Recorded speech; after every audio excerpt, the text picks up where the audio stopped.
Okay, so my name is Liaquat Zaman, and I teach Arabic or Dars Nizami at a Sufa Institute, full-time and part-time. I was 18 years old when I started studying. Um, I finished college. I was at college, and I remember I wasn't very practicing at that time. So what happened was there used to be a guy who actually I met him the first time after 18 years, about 3 weeks ago. I was giving a talk in a mosque, and just randomly this guy comes up to me and he goes, "You remember me?" So that guy was the first guy who showed me how to put a turban on my head, and he was the guy that used to actually tell me to come to the mosque in college.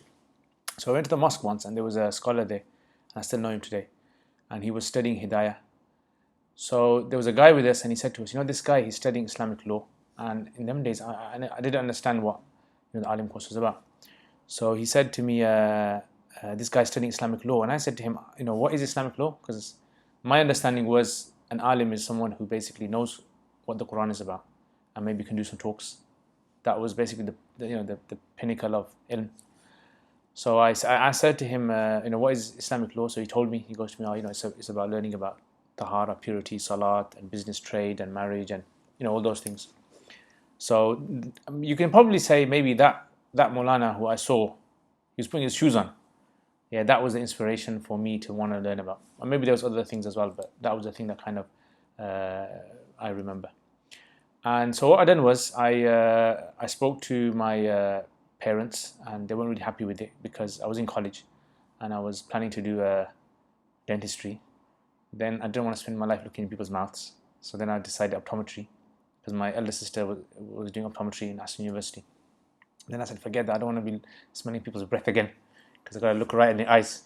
So forget that. So then I thought to myself, you know what, I'll do computer science. At that time, computer science was like the big rage at that time. Everyone was doing it.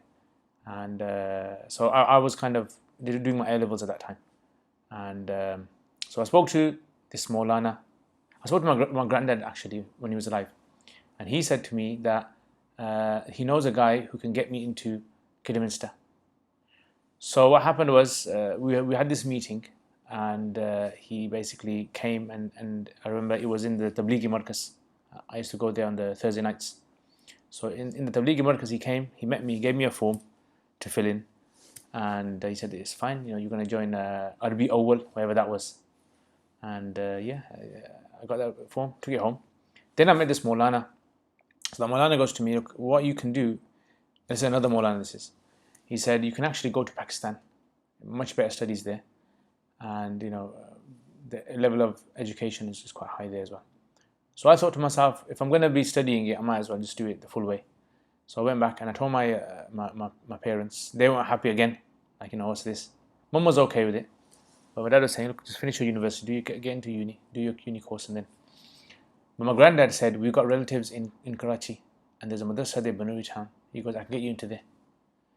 So after asking around, I basically got the ticket ready, got my place in university here, and I thought to myself, I'll just go there. So I went there, alhamdulillah, I joined. Actually, when I went there, what happened was I went to my relative's house in Karachi, and they used to live in a place called Kimari. I don't know if you guys know where the Kimari is. I think Moran knows. So we went to Kimari, and my relatives are not really practicing. There isn't anyone that's basically done the Alim course, right? And there probably isn't even Hafiz in my relatives anyway.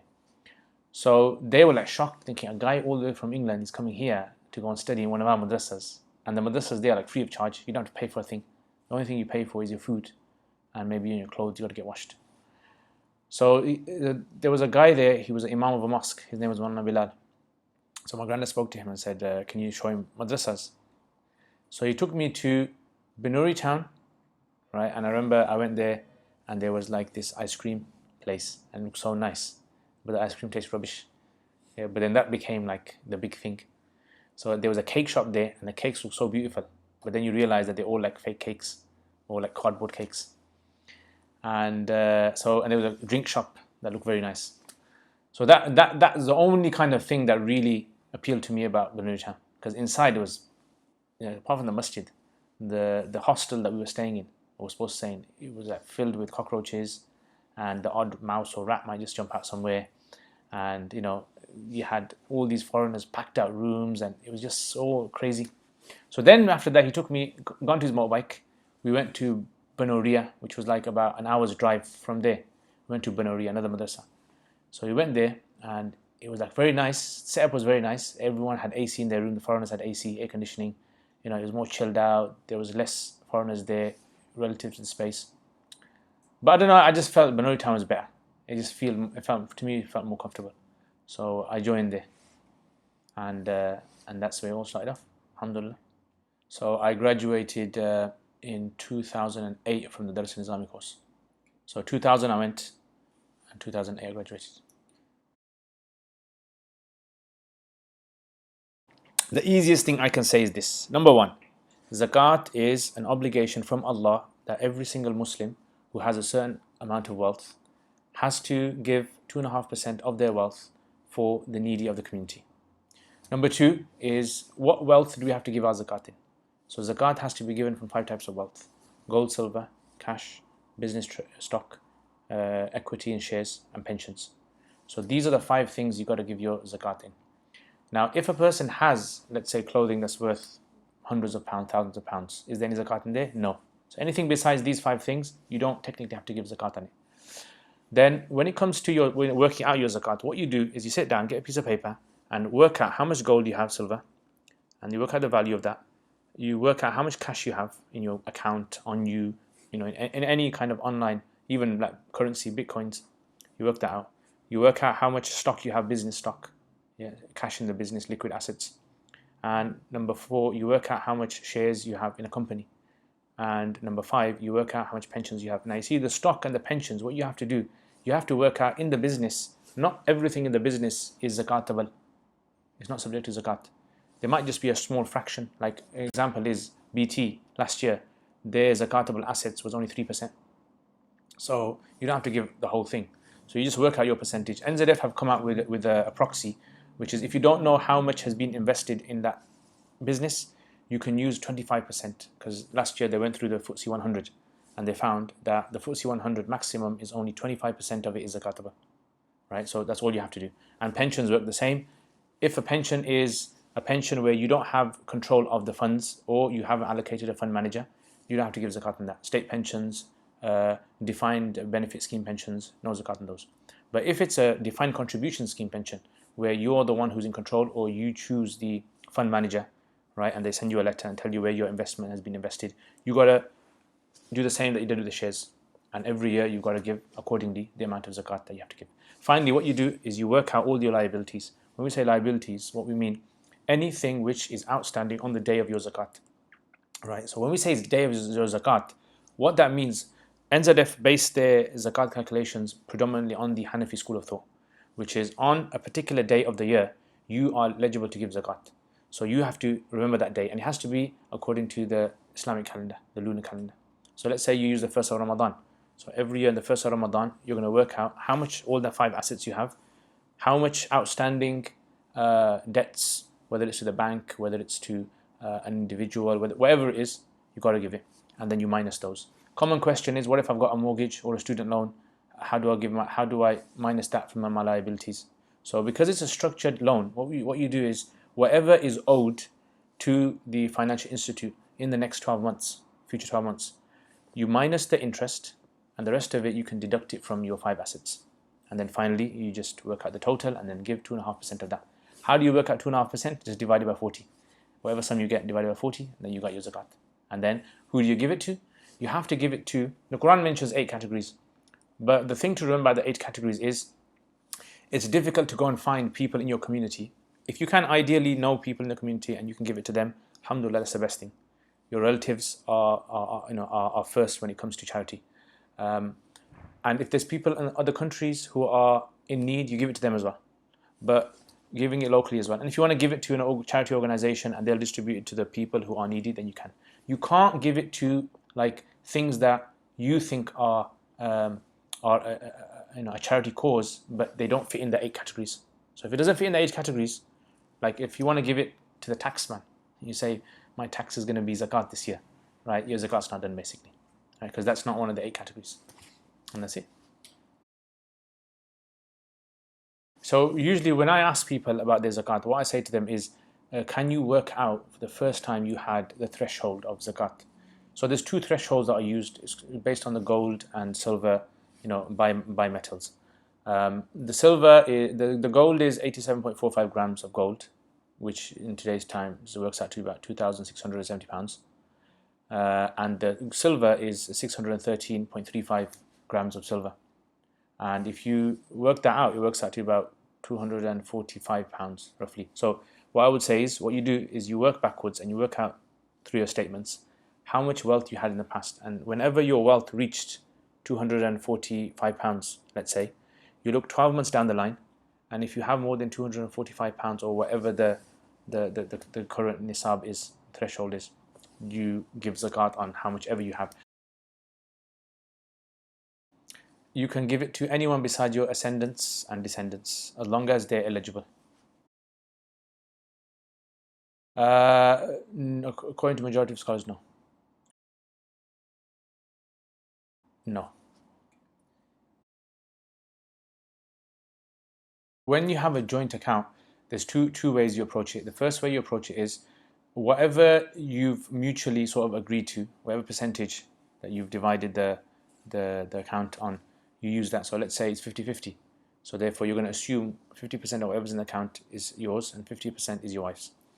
If, however, you haven't done that, right, then what you do is you try and come to some sort of reasoning, right? So you try to work out whatever you put in and whatever she's put in, and you come to that. So there's two possibilities of how you can deal with that. Okay, so if a person has a child and that child is under the age of puberty, is a minor basically, and that child has been very lucky and got a lot of Eid money, right? Or parents have even made for that child, a child trust fund, and they've got lots of wealth in there and it's been invested. The rule basically is, according to the Hanafi school, which is the child does not have to give zakat, nor are the parents burdened to give zakat on the child's behalf, right? So even if, extension on that, let's say that you've got a daughter and you've given her lots of gold and silver, right? It doesn't matter how much she has, no zakat on that, right? However, National Zakat Foundation do say that it is encouraged for people to give zakat on their children's behalf if they want, because there's other schools who have adopted that, and they've said that. This is a good question. When it comes to how fiqh has developed over the years, one thing we have to appreciate is that fiqh is always something which is based on the research and efforts of individuals, human beings, right? And human beings and individuals try their best to try and reach an answer. So from the time of the Sahaba radiallahu anhum, there have always been amongst the companions appreciation for difference of opinion. So much so, Imam Ahmad, once a guy wrote a book and he said, what have you called your book? And he said, ikhtilaf. He goes, Imam Ahmad said to him, why don't you call it si'ah? In Arabic, si'ah means scope. In other words, the way we look at it, it's like, look at it as though Allah has made ease for people by allowing human beings to do their research and to come up, to their best ability with their due diligence, to come up with a correct answer which they believe is correct. It gives scope to societies to be able to, formulate the answer according to their needs of their time. So this is why, if you look at the Hanafi school actually started off with, even before Imam Abu Hanifa rahimahullah. Imam Abu Hanifa was like the guy who sat down and said, you know what, all these fatwas that are going around, it needs to be structured in such a way that a person can just sit down and just formulate everything and understand how everything fits in purity, in salat, in zakat, in all the chapters, so it saves everyone hassle. And Imam Shafi's famous statement about Imam Abu Hanifa was, people are dependents of Imam Abu Hanifa when it comes to fiqh, because this guy, for the first time, he came out with this. That's the first thing. Second thing he done was, he was a pioneer, one of the pioneers of the school of Ra'i, which is the school of basically what we can understand as research. Yeah, this guy was just a researcher, analogy and research. So what Imam Abu Hanifa rahimahullah was doing, he was like kind of discussing with his students the concept of, what if it was like this? What if it was like this? Hypothetical. And people criticized him for that. They said to him, why don't you answer the questions when it occurs?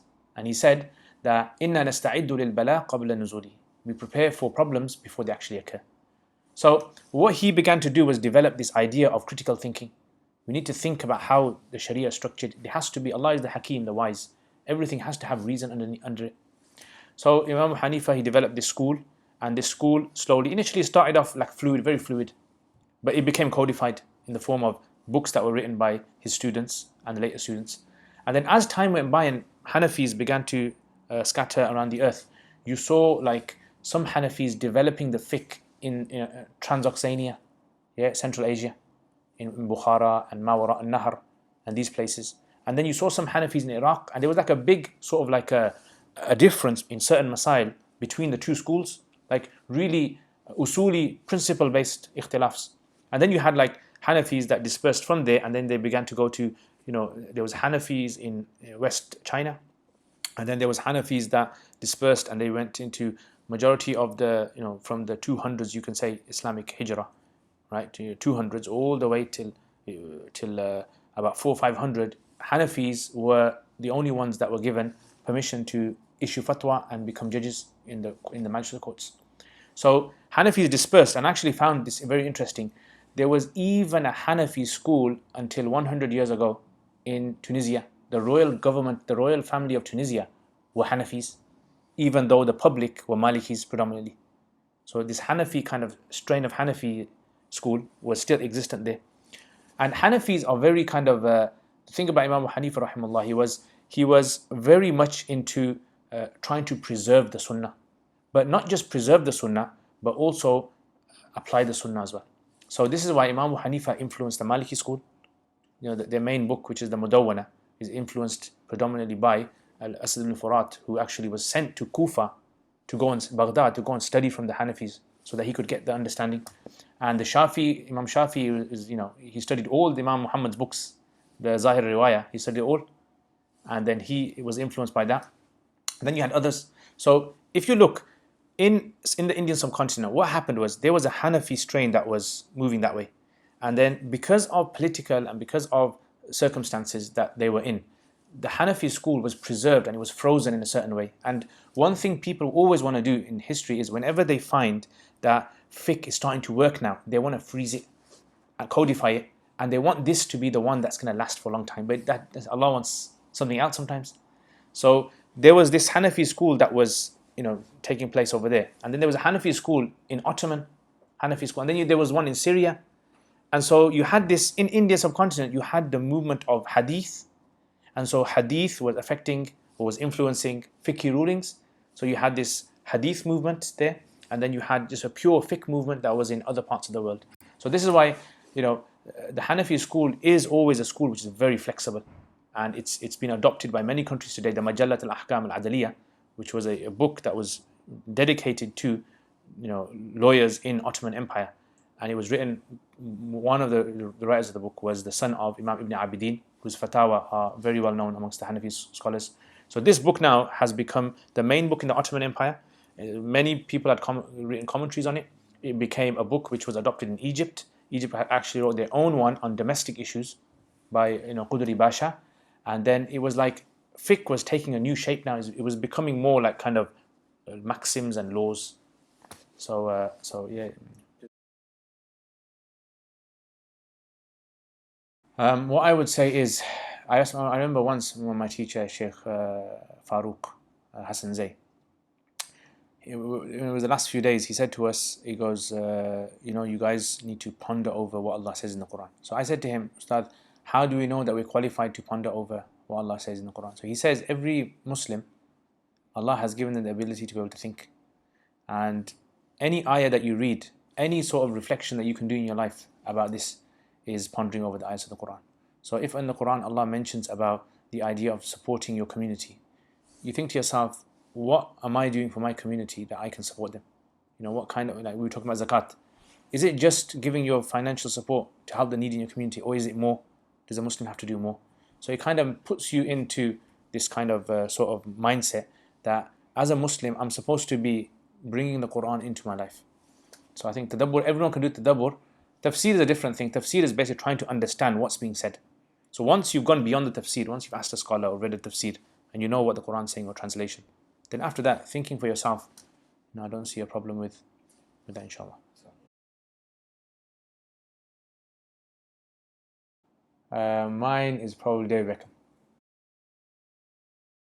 Favorite place, favorite holiday destination? I think maybe um, Spain. Oh, tough one, those. I think this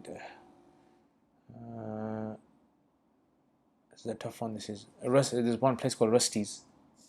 Rusty's on Ladypool Road. Android.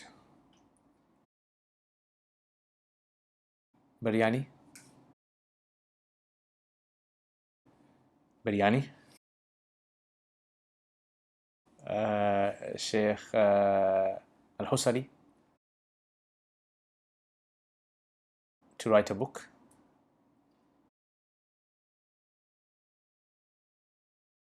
Okay, so I think the verse that comes to my mind is about the mercy of Allah Ta'ala. So Allah in the Quran He says Ar-Rahman Ar-Rahim. And out of all the names of Allah Ta'ala, because when we think about Allah, we can't really understand Allah. Allah has introduced Himself to us in the Quran, but this is just like a drop in the ocean. And out of all of that, Allah has chosen in Surah Fatiha, out of all His names, Ar-Rahman Ar-Rahim. He uses it twice, Rahman and Rahim. And this kind of, to me personally, it kind of shows that there is always hope for anyone. So everyone out there, doesn't matter who you are, where you're from, what you've done in the past, what your track record is, Allah is always there to accept your forgiveness. Allah is always there to accept you as a change, giving a change in your life. And we just have to turn to Allah.